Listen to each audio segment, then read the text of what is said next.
I was a collegiate swimmer. And when I looked at people in the courtroom, I thought to myself, I think I would really enjoy that. I like the performance aspect, the competitive.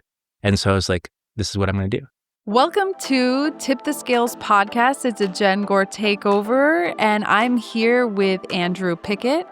We are talking about personal development, mindset. We're talking about coaching. We're talking about being here at Trial Lawyer University in Huntington Beach and lots of other fun topics. So stay tuned. You don't want to miss this one. Andrew. Hello. Hello. Welcome to Tip the Scales podcast. Thank you for having me. Yes. This is my first ever video podcast. What? We can't believe that. This is your first ever video podcast. I did one audio, but this is my... Totally different. Yeah. Way more fun. So tell us your full name and, what you do. So my name is Andrew Pickett, and I'm a lawyer in Melbourne, Florida. And so I'm licensed in Florida and Arizona, and I started my own firm about 7 years ago. Been a lawyer since 2009. And the name of your firm? Is Andrew Pickett Law. Okay, and jog my memory. How did we meet?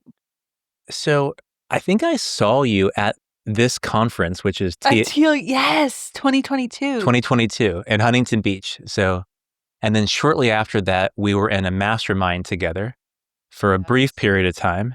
And then I think that we saw each other at some other conferences. And then I know I saw you at NTL. Yeah, definitely you go NTL. To NTL. You're somewhat in the mass torts world. Yes. Maybe we saw each other at MTMP. Probably.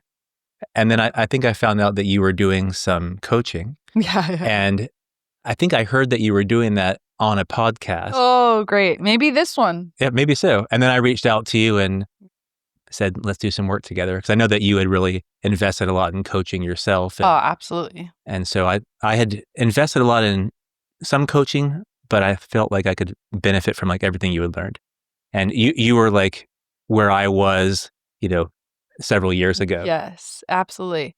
And I think something unique about you is you are a very well-known trial lawyer in Florida. Well, thank you. So tell us a little bit more about that. Yeah, so I didn't go to law school intending on being a trial lawyer. Interesting. I was just telling somebody this tonight. I took a bunch of classes in tax law and estate planning and ended up getting my LLM in estate planning. Wild. I didn't know that. Yeah, I thought that I wanted to do that. And so I practiced in that area for a few months and quickly learned that wasn't for me. So Say more. So it was just doing it in the real world was nothing like in academia. You learn about doing all these complex trusts and really cool tricks that you help save people money on. But in the real world, it was just like find and replace names on simple wills and trusts. Like just basic paperwork. Yeah, it was pushing paper. It wasn't for me. So at that point, I was looking for other opportunities, and I had a mentor who was a federal prosecutor. I was living down in Miami at the time.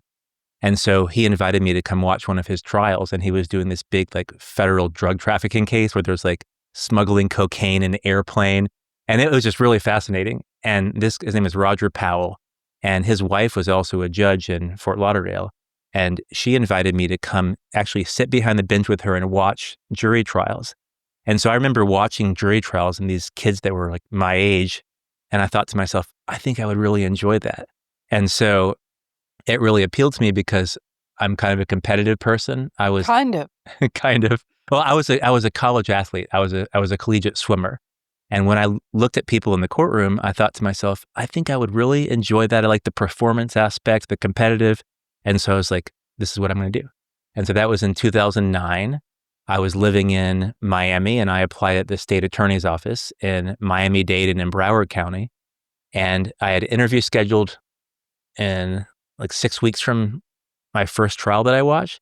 And then I just decided to come home to Brevard County, which is Melbourne, where I practice, dropped off an application at the state attorney's office there, which is where my parents were living at the time, and got an interview the next day and got a job offer on the spot. So that was like a complete 180 from the estate planning world. It really is. So you mentioned that you were a collegiate swimmer. Yeah. What does it take to be a collegiate swimmer at the highest level? Well, it takes a lot of discipline. It takes waking up really early in the morning. Did you swim as a child? I did. So I started competitive swimming when I was 6 years old. But I did a bunch of other sports like basketball, soccer, baseball. But then to really be an elite swimmer, you've got to do it year round. Really? Yeah. So I started that when I was 12. It's very Florida of you. Very, very Florida of me. Yeah. And it's actually something that taught me a lot about myself, and I think developed a lot of my personality, was competitive swimming. And really, when I went to college, that was where it kind of took it to the next level, because we were training 25 hours a week, and it taught me a lot about like doing things I didn't want to do and setting goals and discipline. So What is the hardest thing about competitive swimming? probably like waking up really early, especially when it's cold outside. So I swam at University of Virginia, and in the winter time, having to walk from the dorm to the swimming pool at like 5:30 in the morning, and then doing that for 2 hours before classes, and then doing it again in the afternoon. It's just a big time commitment, and sometimes dealing with the cold weather. Sounds like my rowing career. Were you a collegiate rower? I was a collegiate rower, and we had to be on the water at 5 a.m. in college, which means if you were out partying, there would be no bueno. Right. I think I heard somebody who was a rower say something like, "We do more before the sun rises than most people do all day." Absolutely. And it was because the water was like super glass-like before a certain hour. And, I was a rower in high school as well, but it's a team sport. So, a little bit different than swimming, but the dedication you have to getting up. And I, to this day, am not a 5 a.m. type of person. No matter what, I did it for years. It's like, it still feels horrible. I don't know about you. Yeah, you were traumatized. No, I mean, it's not my natural circadian rhythm to get up at 4:30 a.m. Yeah, I don't get up that early either, but I do think I'm more of a morning person than a night owl. Yeah. So a lot of people make the decision to become someone who is a great trial lawyer. What did that look like for you? So after having identified that as a path, after seeing other people in trial, I began my career in 2009 at the state attorney's office. So I had a couple mentors there, one of whom told me, just try to get in the courtroom as much as possible. Try as many cases as you can. And I had an opportunity my first year as a trial lawyer to sit second chair on a first-degree murder case. Dang. Which was a really cool experience. And I just tried to get in the courtroom as much as possible. So I was there for 4 years as a prosecutor, and I averaged about one trial every month. So by the time that I left, I had like 42 jury trials under my belt. So you're pretty comfortable in trial? Yes, I would say so. And how does that present itself? You mean, how do you become comfortable in trial? Well, how, like from the original trial you went to day one to like, when you were there for 4 years. Yeah, I think it's just one of those things that like the more reps you do, the more comfortable you get. And just because I was forced to be in the courtroom every day, and even when you're not in trial as a prosecutor, you're dealing with a lot of things on the fly. You're having hearings that get set like 30 minutes before. So you just get really comfortable in like being spontaneous. And this reminds me of my DJing sessions last night. I think I heard about this. It's like the more comfortable you are, you can be more creative. There's more flow. Yeah, exactly. You kind of are okay to like push the boundary a little. Yeah. It's just reps in life, right? Exactly. And I think the more comfortable you get, the more exciting it is. Like every time that I have a trial coming up, it's like just jitters, like so excited. And there is some nervous energy, but there's a lot of like excitement about it, especially when it's a trial that I've had a lot of time to prepare for. So talk to me about some of your recent verdicts. So my most recent one that I'm really proud of was it was a car accident case, uninsured motorist case against State Farm. State Farm is the insurance company that I've sued the most. Okay. And I think we all have had our issues with State Farm. Yes. And I think like 75% of my trials have been against State Farm. So this was... There's some history. There's some history. Yes. They know who I am. They know who you are. You're on their list. So this client, we went to trial in his case in January of last year, and it was a case that I've been involved with for a while. I was brought into the case by another law firm. And so a lot of my trials that I do, other law firms will kind of work up the case. They're not at your level. So they have to bring you in. Well, I don't want to disparage my co-counsel. A lot of times we have a really good dynamic, and they're good at certain things, and I'm good at certain things. So in this case, I had gotten involved probably about a year before the trial, and my client was somebody that I just developed a really close friendship with, and I had visited his house multiple times, got to know his wife, and he was just kind of like the ideal client, and he was just treated really unfairly. So give me an example of what treated unfairly looks like. Well, so for him, we always hear the same excuses in these cases. He has pre-existing issues, or there wasn't a lot of property damage, or he's exaggerating. This was like the ideal client. He was an engineer, no pre-existing conditions at all, clear liability, good property damage, and this was a lawsuit against his own insurance company. So his uninsured motorist carrier, State Farm, only had $50,000 in coverage. And they refused to pay that for years, even though he had to get injections, he had a recommendation for surgery, and it was just a very clear case that they should have paid. And so they didn't, and so we took him to trial, and 8 days later, the jury came back at $6.7 million. Dang. Yeah. And, what was the reason they said didn't want to pay? It was just a stall delay tactic? Yeah. I've thought a lot about State Farm in particular and why they make just lowball offers. And I think that they just across the board will make lowball offers, and they kind of just take it as like a cost of doing business if they get popped every once in a while for a big verdict, because they save, so much on the other. Yeah, on the 99% of cases that don't go. So you would think that after a while, after getting popped by the same law firms, they would just pay, but I think they just take their chances. Did they ever offer you any money on, days leading up to litigation? Not really. I don't even know that they ever offered the policy limits during litigation. $50,000. Yeah, $50,000. And they got $6.7 million. Yeah. Okay. And so the case is on appeal now, as they will appeal every single big verdict. No doubt. But we feel pretty good about it, and hopefully the appellate court agrees, and we can. You're smiling right now. Yeah. I just feel really confident about the case. And part of what I'm smiling about is that after a verdict on an uninsured motorist case, they have to pay interest. So their interest, we calculated, is accruing at $13,000 a day. Oh, good. So it's tough. Yeah. They shouldn't drag this out too much longer. Yeah, agreed. Your firm has grown a lot. Yeah. So I don't know, we might have had like 5 or 6 people when we first started coaching together. Yeah. And I think we're up to 12 or 13 now. Impressive. So yeah, it's been a journey.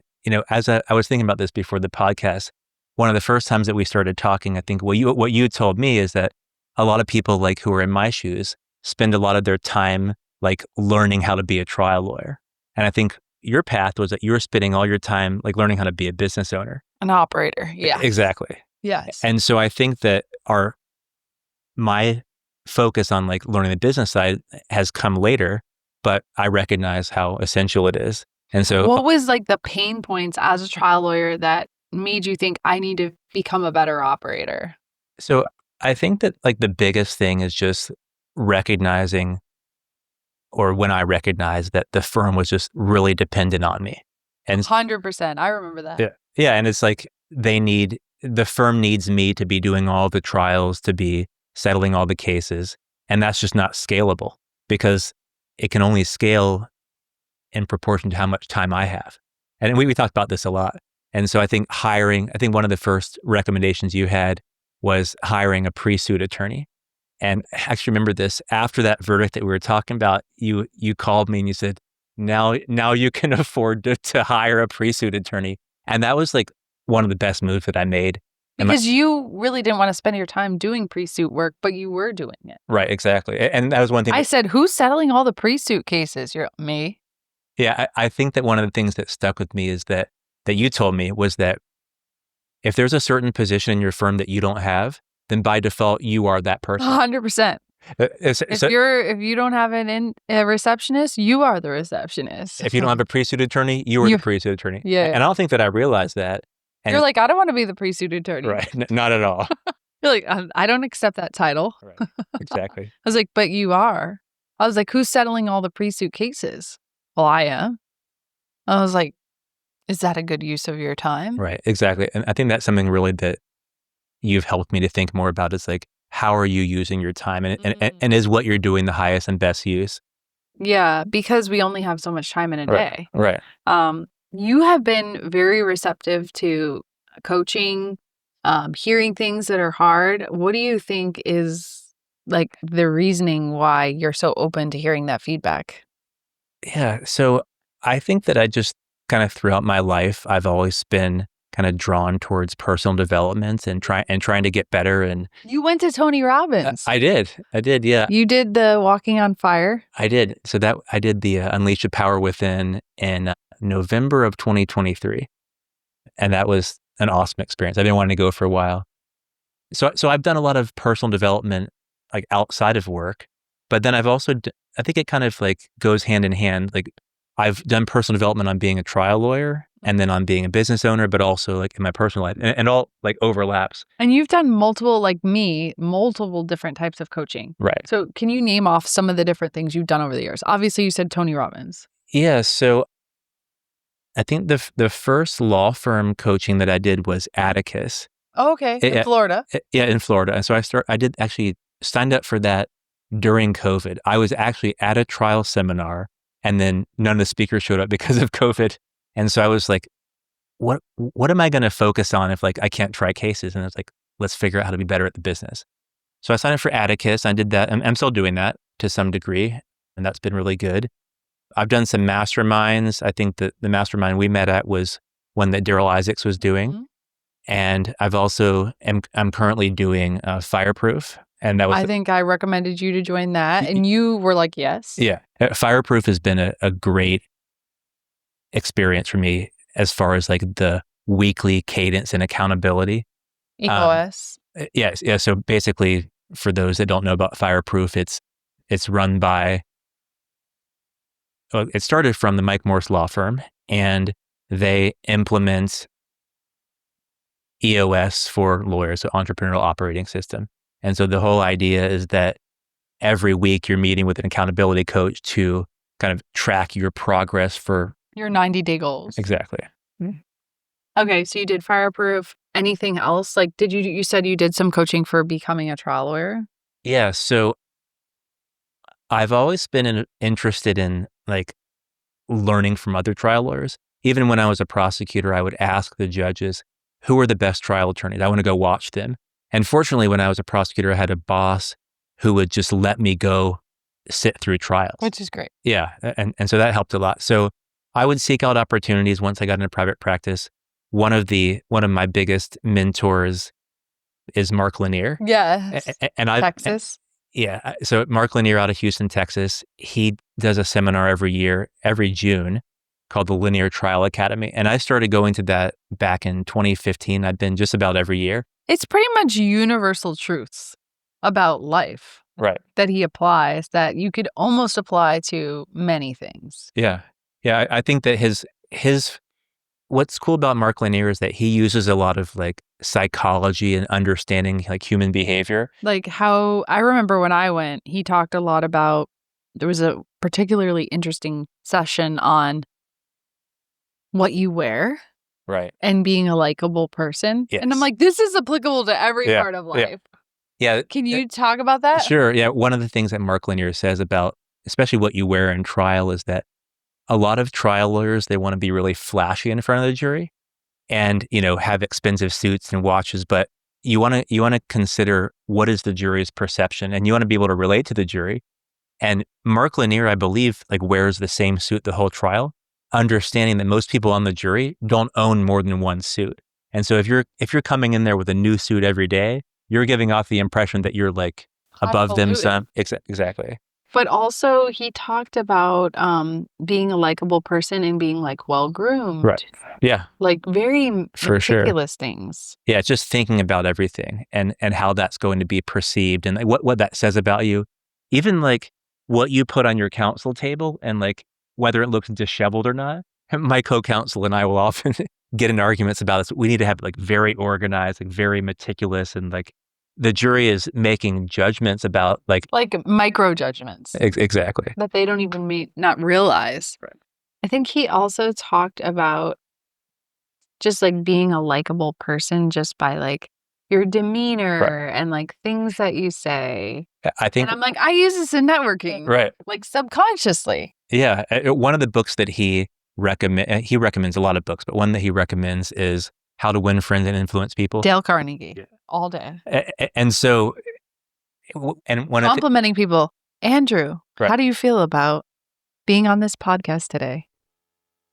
Jen, I feel great. That's one of the things, that somebody's name is like the sweetest word that they can hear. So saying to say it over and exactly. over. Yes. So Mark Lanier was a big influence and mentor for me, and still is. And I've met him. So he was a mentor before he even knew that he was my mentor. Oh wow, I love that, self-appointed. But one of the really transformative experiences that I had was in 2018. I went to Jerry Spence's ranch. Of course you did. And that was amazing. So tell us a little bit about that. I went to the ranch in 2018, and at the time it was called the Trial Lawyers College. And it's something that I had heard about back in 2013. I had a friend who told me all about it. And what he told me is that it's a psychodrama, right? Yeah. So you're learning all about yourself. And it's personal development baked into trial school. Exactly. And it's 3 weeks long, and you're totally isolated. And so I'd heard about back in 2013, but I was at a firm at the time, and I wanted them to support me going, but it was 3 weeks, and then they weren't gonna have that. So when I started my own firm, I made it a point to go there and figured out how to arrange my schedule so that I was away for 3 weeks, completely isolated. What happened when you showed up? So you get paired off into different groups called psychodrama groups, where you're doing a lot of like personal work. And for people who don't know about psychodrama, it's basically like, it's a lot like group therapy, but it's like improvisational role play. So they'll say like, tell us about your most traumatic childhood memory, and now we're going to act it out. That would be like, I think, an oversimplified version, but something like that. And so, Matt's horrified. A lot of people are like kind of put off by that, but for me, I was really fascinated, and I got to meet. Did you lean into the experience? Yeah, I did, and I knew this ahead of time. A lot of people didn't know, but before you graduated from the Trial Lawyers College, you had to do two things. One was you had to stand on this picnic table in front of like 50 people and sing a song, and so I knew that going into it. So I volunteered to be like the first person singing a song. Yeah. So I actually sang a song from Les Mis, the musical. And it was just really cool. Like that was like the most fun part for me. But you also had to write a poem. And so you're doing easy. So you're doing all of this, very like creative, this personal work. You're writing a poem, singing songs, but you're also learning trial skills and making like really incredible friendships. So who was in there with you? So one of our mutual friends that is actually here at this conference is John Barry. John was with you? Yeah. So John was with me there. John called me and told me when he was going through that. Oh yeah. Because I know you had done a bunch of coaching together with him. We did coaching starting back in 2016. Yeah. So he must have gone 2 years later. Yeah, exactly. So John was. And John's like I would love to have heard. Well, I know he is like, he was an English major, so I could imagine him writing poetry, but like singing on a table. Maybe he sang a military song. You should have John on the podcast. I know. That would be so fun. He's here. Yeah. We're at Huntington Beach Trial Lawyer University here in California today. Yeah. And it's been great. This is day 2, I think. Kind of day 1. Kind of day 1. Well, this is my first day of going to the seminar. Who did you see speak today? So this morning I saw Joe Freed, another mutual friend. ATL represent. Anything good out of Joe's speech? I missed it. Yeah, so Joe gave a presentation together with Satch Oliver. Amazing. And they did a combination of the Depositions or Trials, which is Satch Oliver's book, and then Joe Freed's Speed Trial. So yeah, a lot of good stuff. They were talking about like kind of doing summaries of depots to get like short clips to use for trials. So that was really good. And then this afternoon I saw Nick Rowley. Amazing. And yeah, he's always amazing. He did a live demonstration of a jury selection with like volunteer jurors. And so he did that for a couple hours, and then Sean Claggett joined him later, and that was just really cool to see. So always a good time at Trial Lawyer University. You're always like, I might come, and then you come. Yeah, and that's the challenging part with going to all this stuff and like figuring out around like court schedules. So fortunately, I didn't have any trial dockets and I could go. So talk to me about the mindset of doing multiple coaching programs or coaching with me and coaching with Fireproof, like doing, because people would kind of say like, oh, I'm only going to do one thing at a time. Yeah. Well, I think that it's like one thing leads to another. And so like I met you in one mastermind, and then that led me to coaching with you, and then coaching with you led to doing Fireproof. So I think that there are different aspects of coaching that like kind of complement each other. Yes. It does help if the people are aligned on values. Right. For me, I've always looked at my coaches as a board of advisors, and it's kind of dangerous to have a board of advisors of one. Right. And I did that for many years. In fact, me and John were in a program where I had one coach for like 4 years. Right. And I think you can get a little tunnel vision. Yeah. And so I think it's really healthy to have a couple different perspectives. Exactly. And people at different levels. And some of the things that I've taught you is stuff because like I've been in the trenches you were in like 5 years ago. Right. Where some of our coaches, you know, they haven't been at the level you or I were at like for 20 years. So there's sometimes like a different perspective to someone who's recently been in your space. But I do think they're all valuable in different ways. And yeah, I just think it's like a limiting mindset to think you should only do one thing at a time. Right. So, you know, kind of switching gears, what do you see as like the future of your firm for the next few years? Where do you want to be? Yeah, so I've thought a lot about that. So I've got my firm in Florida, but then I'm licensed in Arizona. And mass torts. And so doing some mass torts. We haven't really talked a ton about that. Maybe you want to. Yeah, so I think that my mass tort like interest actually started with Mark Lanier because that's what he does. And I think that the ability to try cases on such a high level and have such like a big societal impact with those cases is like, I think the pinnacle of being a trial lawyer. And so I got kind of interested in mass torts watching Mark Lanier, and then another mutual friend of ours, Morena Umizai. Yeah.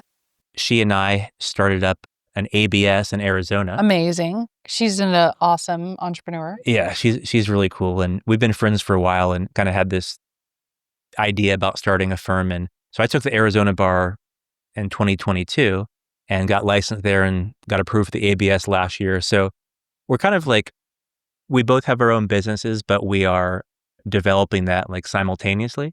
And so we'll see like what opportunities come up in mass torts. I definitely want to like keep that like irons in the fire there, and we'll see where that goes. But I think in the meantime with the Florida firm, really my goal is to continue to evolve as a business owner as well as a trial lawyer. And right now I have like a pretty large caseload for litigation, and my goal is to kind of dwindle that down so that I'm handling maybe like 5 to 10 big cases, and then spending the rest of the time kind of focusing on like being the CEO, and then scaling as far as hiring more attorneys and just continuing to grow in Florida as well. So you came to our business plan workshop in Atlanta in January. Yes. What would you say has been your experience of going through the process of actually creating a business plan for your firm? So I think it's just one of those disciplines where you have to be really intentional and take the time. And it's like if you don't do it, then you're just reacting to whatever comes up. And so I remember when we did the business workshop together, one of my themes for the year was accountability. And so setting goals and targets for the year and then kind of working backwards each year, which kind of aligned with what we're doing with Fireproof. So I think the discipline of taking the time to do it and mapping out a plan. Going through the project is the experience, not presenting it necessarily. One of the things that stood out to me when you were in the workshop is that we got really deep into the discussion on your personal brand. Right. So can you share a little bit about that? Yeah. So I'm still working on that, on understanding that obviously you've done a really good job of branding yourself personally as well as for the firm. And so, we went through an exercise where we had everybody around the table and you had each of the other people describe the person who was kind of the target. The target. It's like, what is the adjective that describes this person? Andrew. And I think what you said was sniper. I was like, sniper, meticulous, calculated. Like, it's not, your method is very strategic. Right. There is you'll never see Andrew with a hair out of place, It's organized table at trial. And I think you were actually like almost like a blind spot to your own brand. Why do you think that is? Maybe it's just because I think people like overcomplicate the whole brand thing. And it's just like you said, lean into like who you are. You like embrace it. Yeah. And so I think it's just kind of been a journey of self-awareness for me. You were like shocked by the feedback Yeah. you were getting. Yeah. Right? It's like sometimes you don't really realize how you're perceived. Did you not see yourself that way? No, I think that I did, but I just wasn't like acutely aware of like that those were like the most prominent traits. I think also a lot of times with our own brand, we think everyone's like us. Right. And then you realize like, no, not everyone is meticulous. Not everyone's a sniper. Like you're like, isn't everyone a sniper? Right. You're like, no. Yeah. And so it's this journey to like see yourself through the consumer's eyes. Right.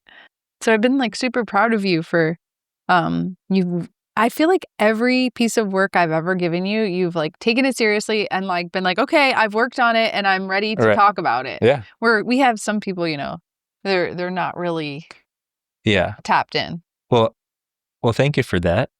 One of the things that has probably been the biggest theme in what we've talked about has been mindset. And just how overarching of an important focus that is. And I'm really excited about going to the David Nagel seminar with you. Oh, yes. That's like in a few weeks. Yeah. Is it next week or the week after? Yeah. And I've worked with him a little bit, like, and I got his name through you. The podcast. Yeah, exactly. The Successful Mind podcast. And yeah, so I'm really excited to kind of go deeper on that. But so you've been a student of like this Jenn Gore Mindset Academy and the David Nagel. Yeah. So like what could you say from what you know so far that has helped you in, a lot of people, they think when I talk about this all the time, it's very like woo woo. It's very like they really don't get it. Right. I think it's just like living out like the practical realities of how what you project out like comes back to you. Absolutely. Yeah. And you get in life what you expect. Right. And good or bad. Right. Exactly. And I think a lot of it is like just kind of having the awareness of what your own thoughts are. Like I think meditation has helped a lot with that. And, wait a minute, I'm acting like a victim right now. Immediately. Or what am I noticing about these patterns, and just kind of stopping yourself and like reorienting towards what you need to be. I think the beginning stage is like awareness of your beliefs and your mindset. And then like the advanced stage is like actually conditioning your mind to think things that are implausible. Right. And like, I feel like you've had experiences where it's like, Andrew, I want you to believe X. Yeah. And it seems a little bit implausible. When I went to the Tony Robbins event in 2023, one of the things that they have you do is like set goals like for the coming year. And one of mine in November of 2023 was getting a verdict over $5 million. And then in January, I got a $6.7 million verdict. Like, look at the connection. Right. Exactly. You actually can basically project things into your life if you believe them at a core level. And you have to be careful because if you have fears that are operating in your subconscious mind, they will create scenarios that make those fears come true. Exactly. So I'm like, cleanse, get rid of, flush. And I think that goes along to something we've talked about a lot too, which is just being mindful of what you consume. Oh, yes. Yeah, I mean, all of the media, the people that you're around. Exactly. I mean, I think one time we were talking and it's like, when you watch the news, all that you're seeing is just negativity. It's not the news. It's the bad news. Right. The bad news. Exactly. I'm like, where's all the good news? There was a lot of good stuff that happened in the world today, but it's doom and gloom. Right. And you have to be very aware that those things, people negative people, negative news cycles will put you in a state of fear. And if you're in a state of fear, all of your fears will start coming true. Even for me, like, I don't really watch horror movies. Why would I put a horror movie on that's going to raise my blood pressure? I'm going to become stressed. I have an overactive imagination already. Now I'm going to be thinking someone's coming in this hotel room door. I'm not doing that. Like, it's not a good use of my energy.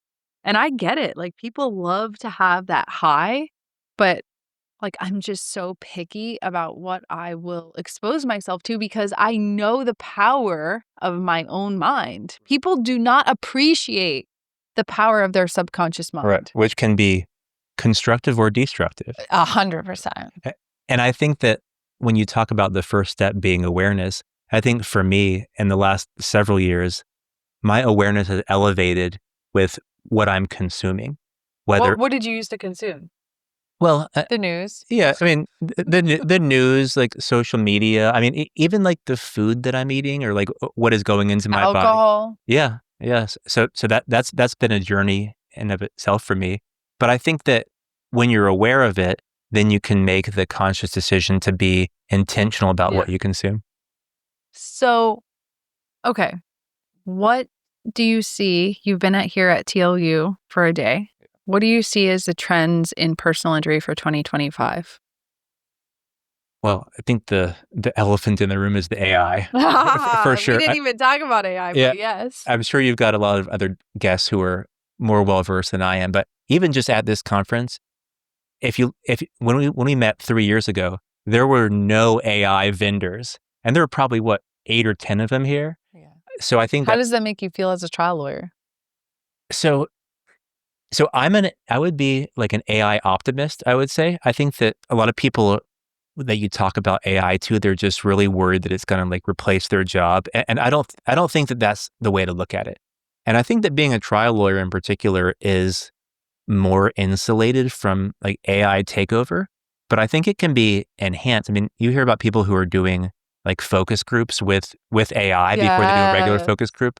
I was talking to another Atlanta lawyer, Lloyd Bell, who is giving a presentation on AI where he's putting in MRI images and helping and like kind of like using AI as like an expert to talk about like what the doctor missed on like what the radiologist missed. Nice. So many uses for AI. Yeah, I think that that's going to be probably the biggest trend.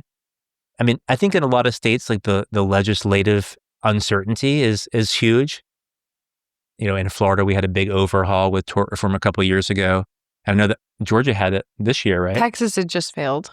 It just failed. Okay, good. Thank God. Yeah. Somewhere is stopping it. So I think that like that would definitely be something to watch out for. But I think that like on a positive note, the AI stuff is going to be really good for, I think, allowing firms who embrace it to really take it to the next level. And to be better advocates for our clients. Right, exactly. And to not let that one piece of evidence, that smoking gun evidence, be missed. Right. Well, thank you so much for coming on here today. Thanks for having me. It was a pleasure having you. I would love to catch up with you in a year and see, what's going on and how your firm is progressing.